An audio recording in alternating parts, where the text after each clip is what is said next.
Hey, Danny, got a minute? Hey, you're just sitting at home doing nothing, so at least reply to my messages quickly, okay? You're such a loser. I'm going to tell Mom and Dad that they need to kick you out of the family if you keep this up. Dude, calling your own brother a loser? Really? Hey, you only reply the moment I start roasting you. How adorable do you think you are? I was just taking a nap and then your notifications popped up one after another. I checked and it was all your insults. A nap, huh? Acting like you're some busy worker when you're not even a wage slave. You're just a NEET who stayed up all night gaming and then crashed in the morning. If you don't need anything, I'm going back to sleep. Wait, no, I do have something. Then spit it out already. I'm getting married. What? You getting married? Come on, it's not that shocking. No, it's definitely shocking. I never thought someone like you, who's such a pain when you visit home, would actually get a chance to marry. That's so mean. I'm cute and beautiful. Of course I've got plenty of chances. Yeah, your personality, though. Well, that's just cruel. Don't scream at me through texts. That's so rude. Honestly, I was thinking not to come to your wedding at all, and now I'm even more sure I won't. Oh, so that's what this is about. By the way, do you even have the money for the wedding? Huh? Why would you ask that? It's none of your business since you're not attending. Are you really not coming? I just told you, I'm not coming. But wouldn't it be embarrassing if the bride's own brother doesn't show up? You sure about this? You're so persistent. Since you seem a little slow, let me break down what you should do for my wedding. First, bring a gift of $10,000, thanks.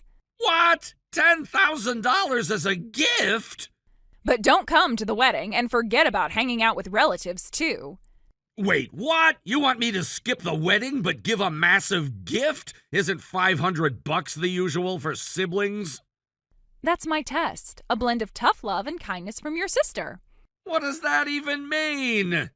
It means your sister, worried about her social misfit brother, wants to help you get back on your feet before I get married, or something like that. Huh? You seem totally out of it, like getting married has turned your brain into mush. Huh? Do whatever you want about the wedding. I'm not coming either way. Whoa, you're being surprisingly reasonable. It's weird. What? Oops. Better stop before I say something that ruins the wedding for you. Whatever. I'm tired. Can you just let me sleep now? All right. Good night, Mr. NEET older brother.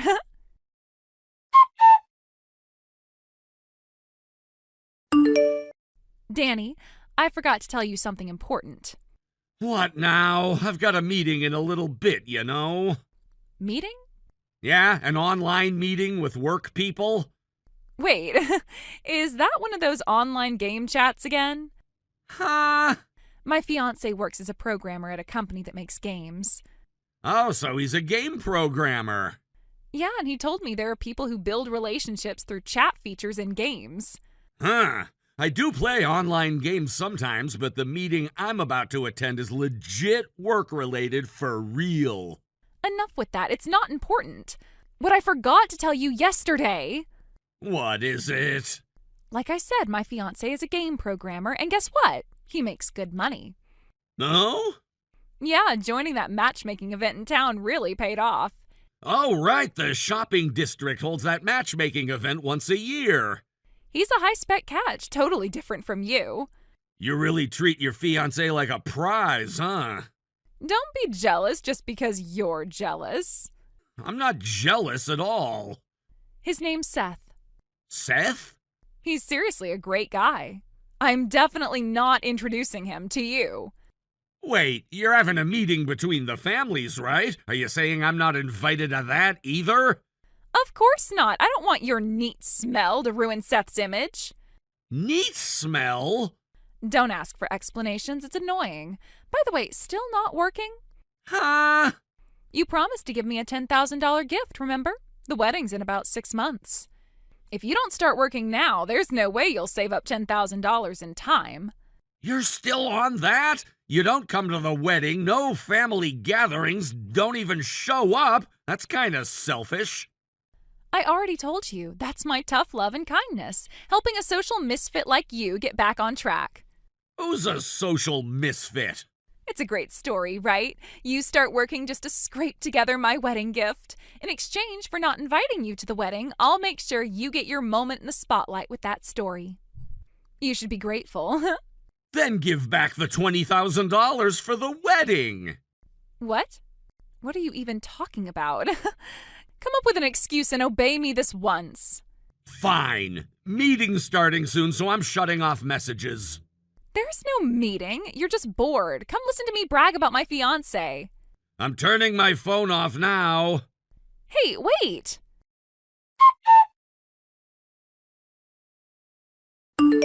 Danny, answer me right now. Don't ignore me. What is it now? What the hell's going on here? You said you're some business partner of Seth's company? Explain yourself.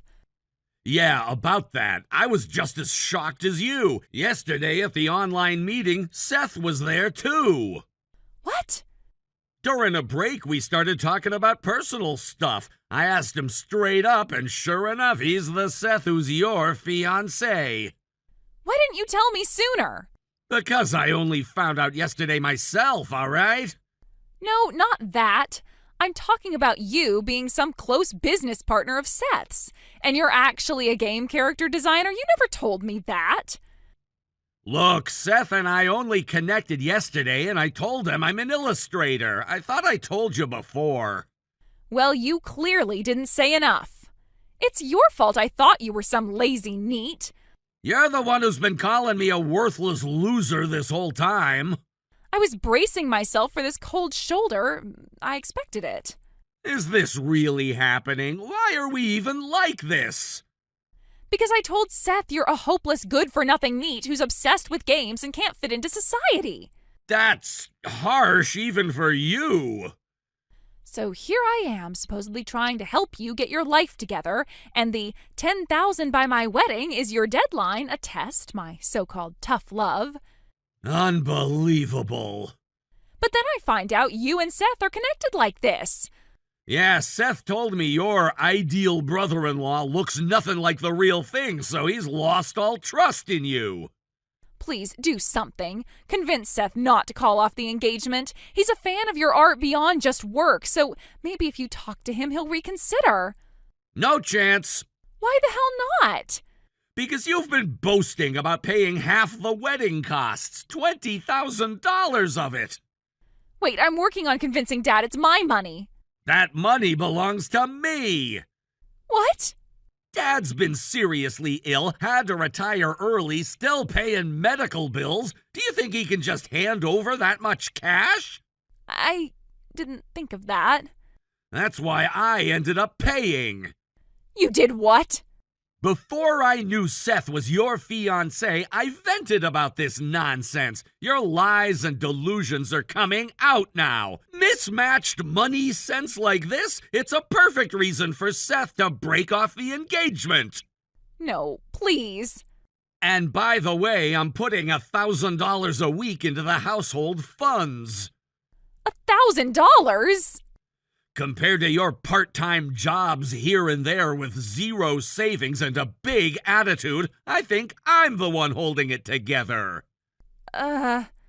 Seth, who's usually so calm, already started talking about breaking it off. So yeah, it's pretty much done. The venue isn't even booked yet. Dad's holding on to the $20,000 I gave him for now. Oh, this can't be happening. I have to get back to work. Wait!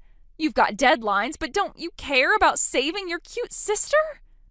Cute sister? Who even is that? That's me. Wait, Danny, please don't go yet. Whatever. I'm done talking. Turning off my phone now.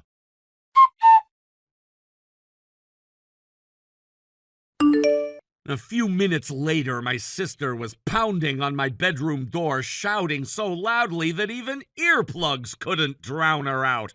Her voice ricocheted through the thin walls, vibrating the floorboards beneath my feet. I could almost feel the desperation in each strike of her fists, as if the rage and hurt she carried were striving to shatter the door itself. This was no ordinary argument. It was the raw, unfiltered cry of someone whose entire future had just been ripped away.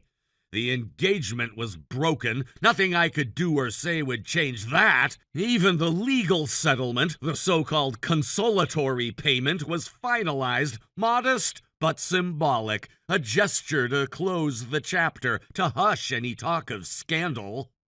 But money couldn't heal her pain, couldn't reassemble the shards of trust and hope that lay scattered on my bedroom floor. When the dust had barely settled, my parents moved in with ruthless speed. It was as if they'd been waiting for the moment to strike, to cut ties completely and without mercy. 3 days after the engagement was called off, the ultimatum arrived. My sister would leave the family home and live on her own. She would receive no support, financial or otherwise. No rent assistance, no help with utilities, nothing. She was to fend for herself, to live with the fallout of her own actions. I watched her pack like a ghost in motion, lifeless, bereft of hope.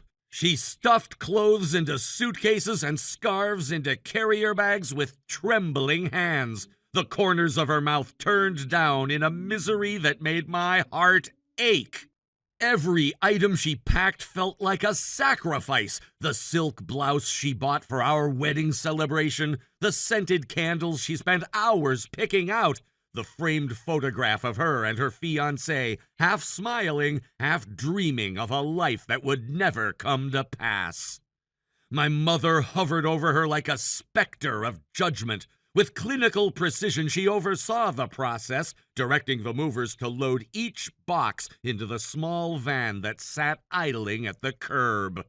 It all happened so quickly, so mercilessly, that I could hardly breathe watching it. At one point, my sister sank to her knees in the hallway, surrounded by cardboard containers brimming with her life's essentials.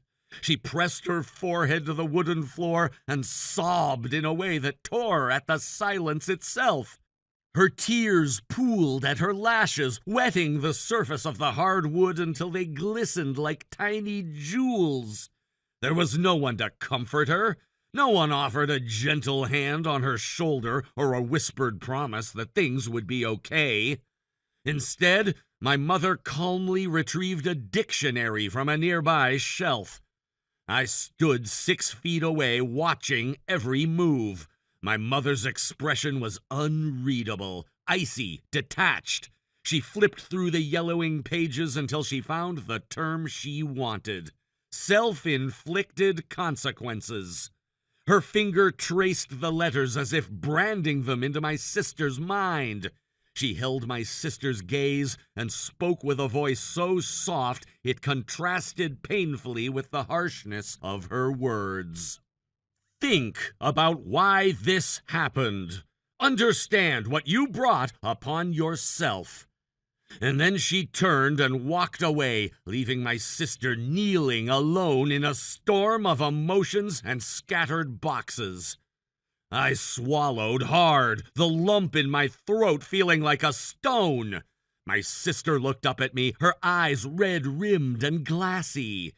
There was a flicker of hope, maybe even relief in that look, consolation that at least I was still there. But what could I say? What words could I offer that hadn't already been said and twisted into blame? I knelt beside her and pulled her into silence, wrapping my arms around her shaking shoulders. She trembled like a leaf caught in a gale, and I held her tightly, wishing fervently that I could protect her from the storm unleashed by her own mistakes. Over the next hour, the movers emptied the rest of her room. Her bed frame was disassembled and taken away. The bedside table, the lamp with its delicate lace shade, the bookshelf crammed with novels and photo albums, it all vanished. When they lifted the last box off the floor, the room looked larger, emptier, colder. It felt like someone had exhaled the air out of the house. My sister eventually stood, wiping tears from her cheeks. She retrieved her coat and bag, slung both over her shoulders, and steeled herself to step out into the world she'd been forced into prematurely. I walked her to the front door. Outside, the air was crisp, sharp with the promise of something new, though she was anything but ready for new beginnings. Her apartment was a compact fifth-floor walk-up, a bare room with nothing but a kitchenette and a bathroom. The walls were painted an unforgiving white, swallowing any warmth. The landlord handed her the keys without a smile. Another transaction sealed, another life reduced to bureaucratic exchange. We carried her boxes up the narrow staircase. She paused at every landing, clutching the rail as if weighing whether she really wanted to go on. But she did, and we climbed higher.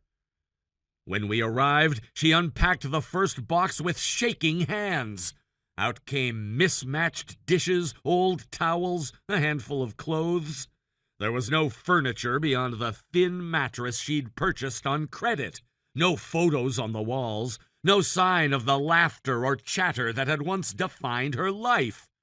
She sank onto the edge of the mattress and let the weight of everything press her down.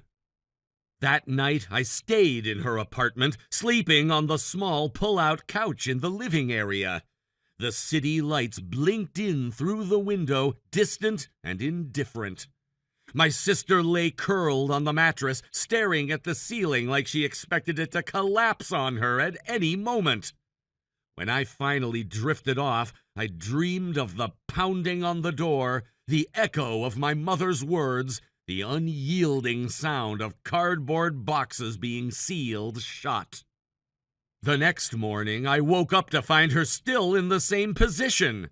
We hadn't spoken at all. The silence between us was not peaceful. It carried the weight of everything left unsaid. I made coffee on the tiny burner and handed her a mug. The steam curled above it, warm and inviting, but she stared past it as though it weren't there. At some point she whispered, "I don't know what to do now," and I realized that was the question I needed to answer as well. The engagement was gone, the house was gone, the family safety net was gone. But she still had herself, and maybe that was the beginning of something, however painful. She needed a job, a place to live beyond that cramped apartment. Perhaps the modest damages could cover a few months of rent, but after that she'd have to stand on her own. She needed to rebuild her life from the ground up, to learn hard lessons about responsibility and the price of broken promises. I spent the afternoon helping her sort through her things. Photo albums came out. We laughed and cried, looking at memories of happier times. I found her wedding dress stashed in a garment bag at the back of her closet, pristine, untouched. She ran her hand over the ivory fabric and shook her head, eyes glistening. No words were spoken, but the sorrow in her face spoke volumes. In the days that followed, I checked on her every morning before I left for work. She looked more composed, as if the raw edges of her pain were finally dulling. She started job hunting again, filling out applications, sending resumes. She joined a small gym to keep her mind busy. She began cooking simple meals instead of ordering takeout. Each small action was a step away from despair and toward reclamation of her own identity. One evening, she called me and said she was moving into a slightly larger apartment, one with a living room that didn't force her to sleep next to her suitcase. I offered to help her move again. We laughed at the irony of boxing up her life twice in 1 week, and somewhere in that laughter, I saw a spark of her old self return. Parents can be harsh when they want to drive a point home. Mine had shown my sister no mercy, but their message had been clear. Every choice has consequences, and you have to live with them. My sister had crashed and burned spectacularly, but maybe that crash would force her to learn lessons she never would have learned otherwise. By the time 6 months passed, she had a steady job, a small but cozy apartment, and a new circle of friends who knew nothing of the engagement scandal. She even started dating again, cautiously, with careful questions and measured expectations. She was rebuilding herself from the ground up, stone by stone. Breaking an engagement had been the worst mistake of her life to date, but it had also propelled her into a transformation she never would have sought on her own. She'd lost her sense of security, yes, but she'd gained self-reliance and resilience. She learned that no amount of family backing could substitute for personal responsibility. She discovered that pain, while excruciating, could be a catalyst for growth. Thank you for watching and listening. We hope you enjoyed the video. Don't forget to like this video and subscribe. Also, feel free to leave a comment about what you thought of the story. We look forward to seeing you at the next story.